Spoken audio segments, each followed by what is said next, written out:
What's going on, everyone? In this video, we're talking about the dangers of buying your first suppressor. Coming up.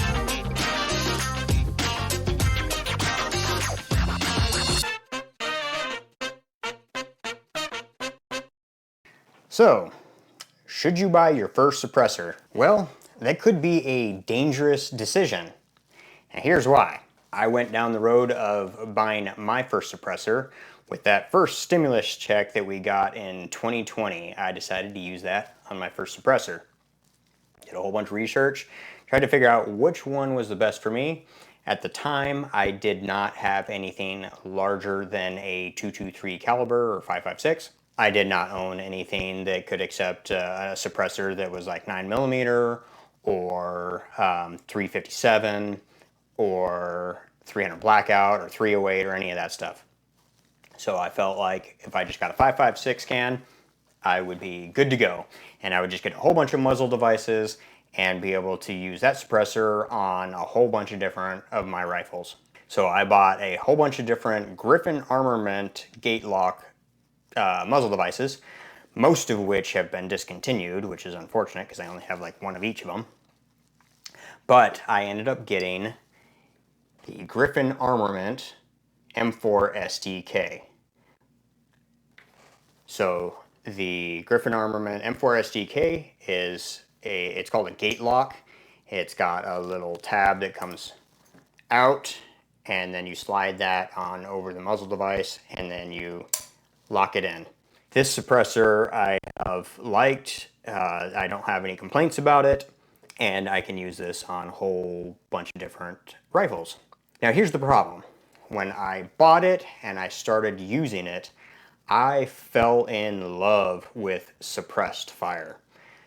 I thought, hey, I will have one suppressor and I can use it on a whole bunch of different rifles.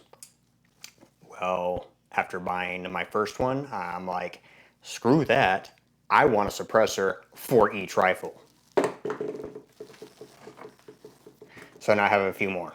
I bought them at the same time. I got a Turbo K. This is the YHM Turbo K.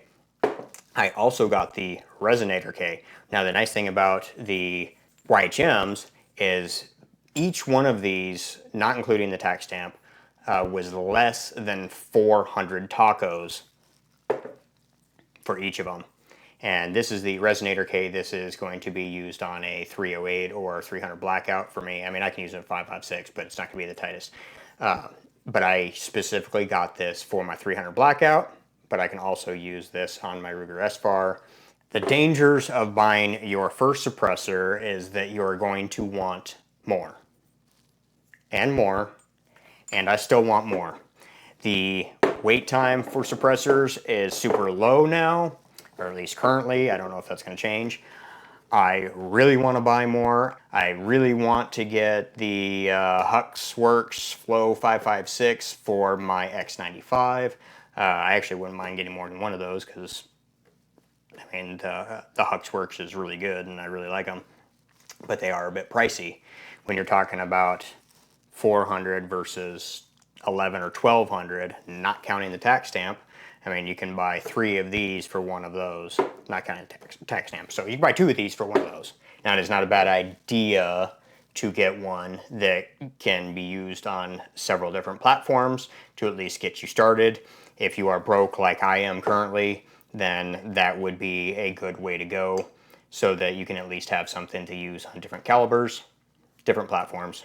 And I do want to throw in, just at the end here, you may not care about this, but I do prefer using the word suppressor. Now, I know the patent does say silencer. I just try to use different terminology so those crazy nut job gun grabbers will be less poorly educated if we just use the word suppressor, because it suppresses the sound. It doesn't silence it.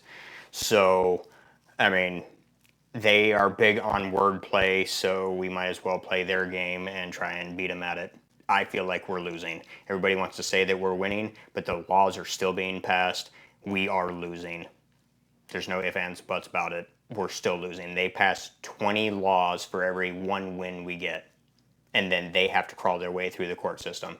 So If we make small changes and just try and share our passion with everybody else, maybe we can make some changes. It's the culture that's the problem, because the culture is what starts, and then the policies follow after, and they are brainwashing faster than we can combat that. So anyway, I getting off on a tangent, but anyway, we'll just wrap it up here. That's it for this video. We'll catch you on the next project. See ya.